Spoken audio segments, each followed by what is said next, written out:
Section 1.1. What our ancestors knew. Learning objectives. 1. Describe how our ancestors improved food with the use of invisible microbes. 2. Describe how the causes of sickness and disease were explained in ancient times, prior to the invention of the microscope. 3. Describe key historical events associated with the birth of microbiology. Most people today, even those who know very little about microbiology, are familiar with the concept of microbes, or germs, and their role in human health. Schoolchildren learn about bacteria, viruses, and other microorganisms, and many even view specimens under a microscope. But a few hundred years ago, before the invention of the microscope, the existence of many types of microbes was impossible to prove. By definition, microorganisms, or microbes, are very small organisms. Many types of microbes are too small to see without a microscope, although some parasites and fungi are visible to the naked eye. Humans have been living with, and using, microorganisms for much longer than they have been able to see them. Historical evidence suggests that humans have had some notion of microbial life since prehistoric times and have used that knowledge to develop foods as well as prevent and treat disease. In this section, we will explore some of the historical applications of microbiology as well as the early beginnings of microbiology as a science. 1.1.1. Fermented foods and beverages. People across the world have enjoyed fermented foods and beverages like beer, wine, bread, yogurt, cheese, and pickled vegetables for all of recorded history. Discoveries from several archaeological sites suggest that even prehistoric people took advantage of fermentation to preserve and enhance the taste of food. Archaeologists studying pottery jars from a Neolithic village in China found that people were making a fermented beverage from rice, honey, and fruit as early as 7000 BC. Production of these foods and beverages requires microbial fermentation, a process that uses bacteria, mold, or yeast to convert sugars, carbohydrates, to alcohol, gases, and organic acids. Figure 1.3. While it is likely that people first learned about fermentation by accident, perhaps by drinking old milk that had curdled or old grape juice that had fermented, they later learned to harness the power of fermentation to make products like bread, cheese, and wine. Yeast fermentation yields ethanol and CO2. Figure 1.3. A microscopic view of Saccharomyces cerevisiae, the yeast responsible for making bread rise, left. Yeast is a microorganism. Its cells metabolize the carbohydrates in flour, middle, and produce carbon dioxide, which causes the bread to rise, right. Credit middle. Modification of work by Janice Sandgaard. Credit right. Modification of work by M. Drybilbis, Flickr. Note 2. P. E. McGovern et al. Fermented beverages of pre- and proto-historic China. Proceedings of the National Academy of Sciences of the United States of America 1 No. 51, 2004, 17593, 17598. doi. 10.1073, PNAS.0407921102. A. Clinical focus. Part 1. Cora, a 41-year-old lawyer and mother of two, has recently been experiencing severe headaches, a high fever, and a stiff neck. Her husband, who has accompanied Cora to see a doctor, reports that Cora also seems confused at times and unusually drowsy. Based on these symptoms, the doctor suspects that Cora may have meningitis, a potentially life-threatening infection of the tissue that surrounds the brain and spinal cord. Meningitis has several potential causes. It can be brought on by bacteria, fungi, viruses, or even a reaction to medication or exposure to heavy metals. Although people with viral meningitis usually heal on their own, bacterial and fungal meningitis are quite serious and require treatment. Cora's doctor orders a lumbar puncture, spinal tap, to take 3 samples of cerebrospinal fluid, CSF, from around the spinal cord. Figure 1.2. The samples will be sent to laboratories in 3 different departments for testing: clinical chemistry, microbiology, and hematology. The samples will first be visually examined to determine whether the CSF is abnormally colored or cloudy. Then the CSF will be examined under a microscope to see if it contains a normal number of red and white blood cells and to check for any abnormal cell types. In the microbiology lab, the specimen will be centrifuged to concentrate any cells in a sediment. This sediment will be smeared on a slide and stained with a Gram stain. Gram staining is a procedure used to differentiate between two different types of bacteria, Gram-positive and Gram-negative.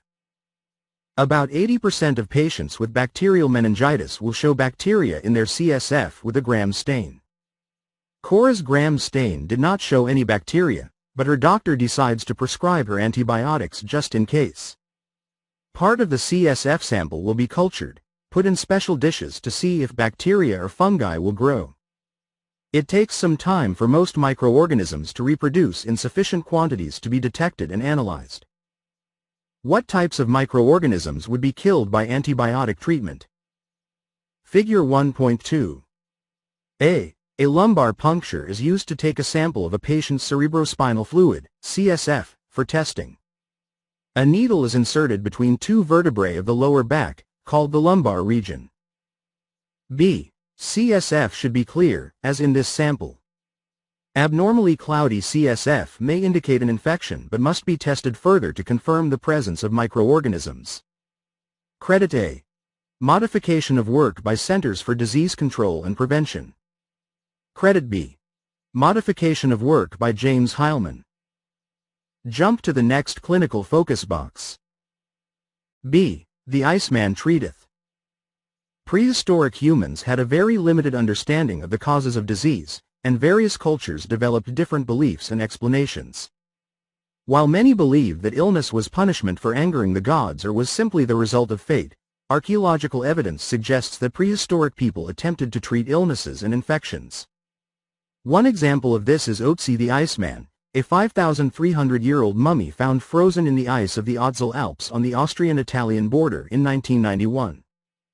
Because Otzi was so well preserved by the ice, researchers discovered that he was infected with the eggs of the parasite Trichuris trichiura, which may have caused him to have abdominal pain and anemia. Researchers also found evidence of Borrelia burgdorferi, a bacterium that causes Lyme disease. Some researchers think Otzi may have been trying to treat his infections with the woody fruit of the Piptoporus botulinus fungus, which was discovered tied to his belongings. This fungus has both laxative and antibiotic properties. Otzi was also covered in tattoos that were made by cutting incisions into his skin, filling them with herbs, and then burning the herbs. There is speculation that this may have been another attempt to treat his health ailments. Note 3. Rebecca Buxton. Examination of Gram stains of spinal fluid, bacterial meningitis. American Society for Microbiology, 2007. http://www.microbe-library.org/library/gram-stain/3065-examination-of-spinal-fluid-bacterial-meningitis. Note 4. A. Keller et al. New insights into the Tyrolean iceman's origin and phenotype as inferred by whole genome sequencing. Nature Communications, 3, 2012, 698. Note 5. L. Capasso.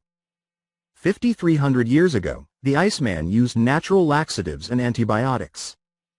The Lancet, 352, 1998, 9143 to 1864.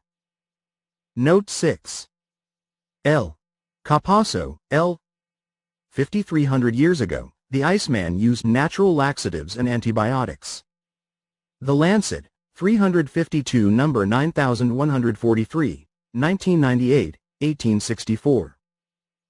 1.1.2. Early notions of disease, contagion, and containment.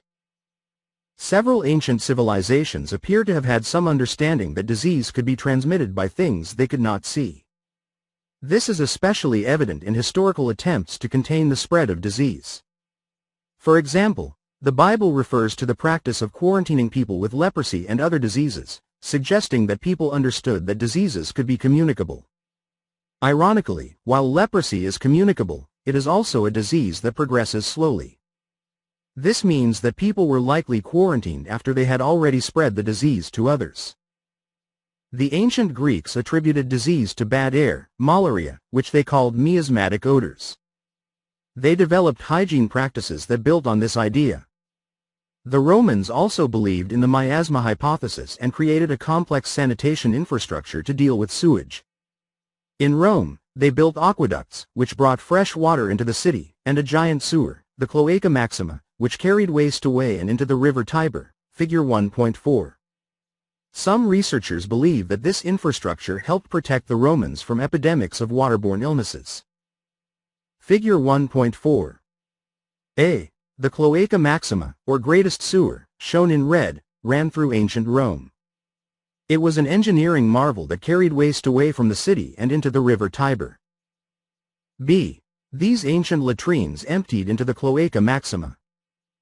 Even before the invention of the microscope, some doctors, philosophers, and scientists made great strides in understanding the invisible forces, what we now know as microbes, that can cause infection, disease, and death. The Greek physician Hippocrates, 460 to 370 BC, is considered the father of Western medicine, figure 1.5. Unlike many of his ancestors and contemporaries, he dismissed the idea that disease was caused by supernatural forces. Instead, he posited that diseases had natural causes from within patients or their environments. Hippocrates and his heirs are believed to have written the Hippocratic Corpus, a collection of texts that make up some of the oldest surviving medical books. Hippocrates is also often credited as the author of the Hippocratic Oath, taken by new physicians to pledge their dedication to diagnosing and treating patients without causing harm. Note 7. G. Pappas et al. Insights into Infectious Disease in the Era of Hippocrates. International Journal of Infectious Diseases 12-2008-4, 347-350. While Hippocrates is considered the father of Western medicine, the Greek philosopher and historian Thucydides, 460-395 BC, is considered the father of scientific history because he advocated for evidence-based analysis of cause and effect reasoning, figure 1.5. Among his most important contributions are his observations regarding the Athenian plague that killed 1/3 of the population of Athens between 430 and 410 BC. Having survived the epidemic himself, Thucydides made the important observation that survivors did not get reinfected with the disease, even when taking care of actively sick people. This observation shows an early understanding of the concept of immunity.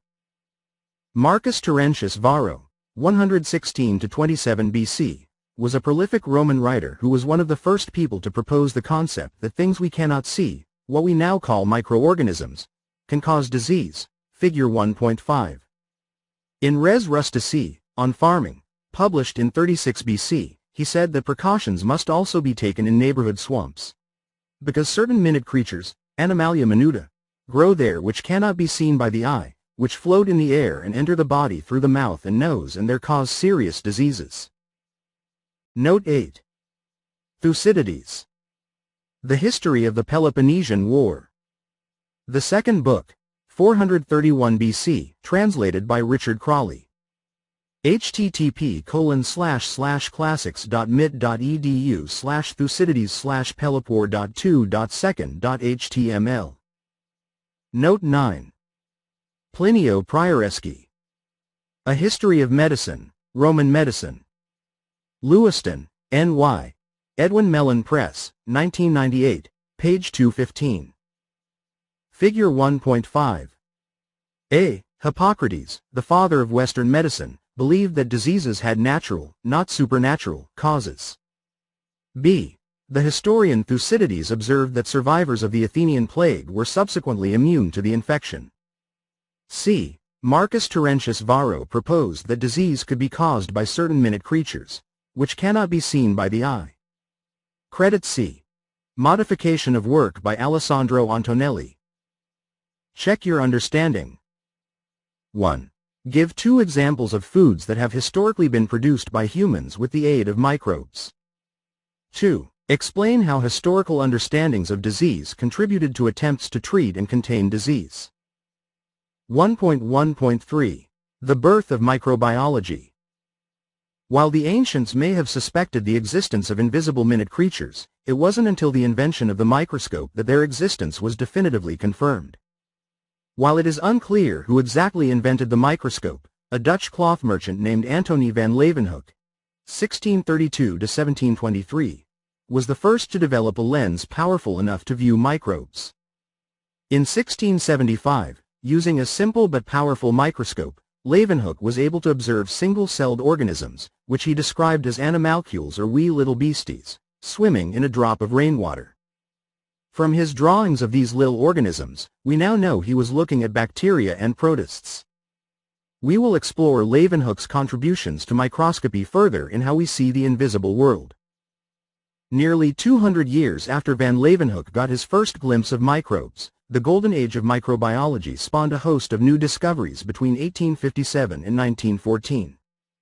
Two famous microbiologists, Louis Pasteur and Robert Koch, were especially active in advancing our understanding of the unseen world of microbes. Figure 1.6. Pasteur, a French chemist, showed that individual microbial strains had unique properties and demonstrated that fermentation is caused by microorganisms. He also invented pasteurization, a process used to kill microorganisms responsible for spoilage, and developed vaccines for the treatment of diseases, including rabies, in animals and humans.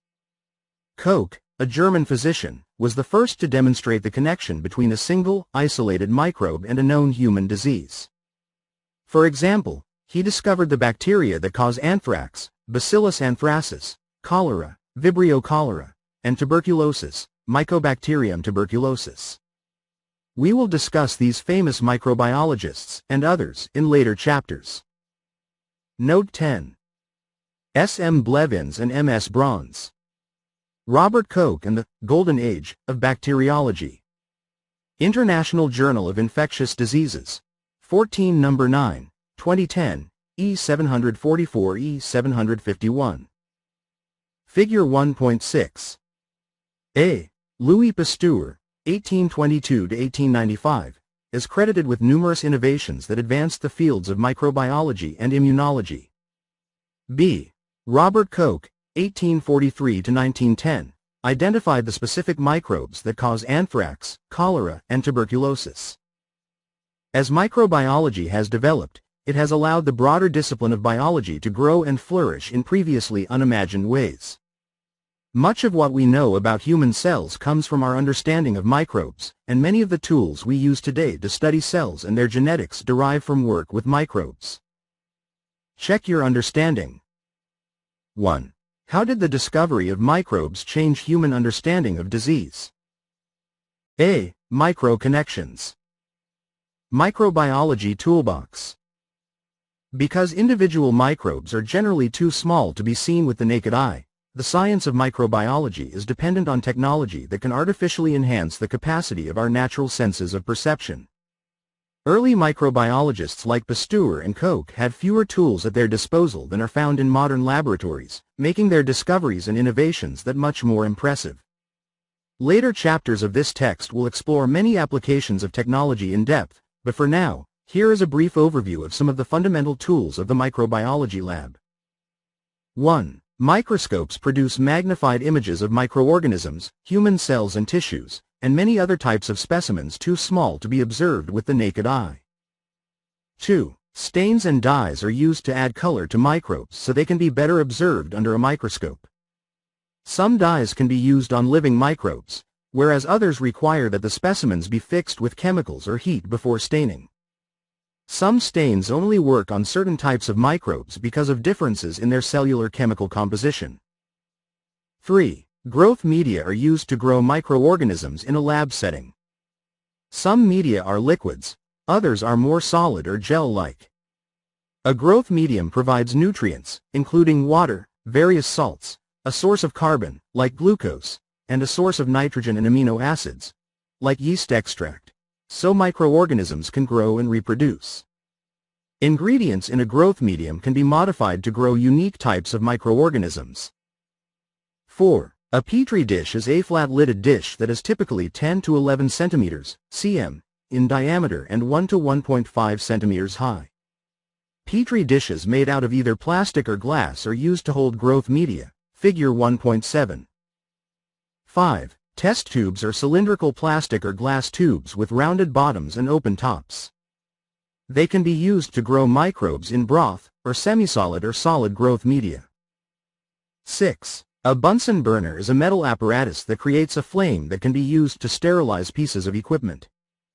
A rubber tube carries gas, fuel, to the burner. In many labs, Bunsen burners are being phased out in favor of infrared micro-incinerators, which serve a similar purpose without the safety risks of an open flame. 7. An inoculation loop is a handheld tool that ends in a small wire loop, figure 1.7. The loop can be used to streak microorganisms on agar in a petri dish or to transfer them from one test tube to another. Before each use, the inoculation loop must be sterilized so cultures do not become contaminated. Figure 1.7. A. This petri dish filled with agar has been streaked with Legionella, the bacterium responsible for causing Legionnaire's disease. B. An inoculation loop like this one can be used to streak bacteria on agar in a petri dish. Credit A. Modification of work by Centers for Disease Control and Prevention. Credit B. Modification of work by Jeffrey M. Vinegar.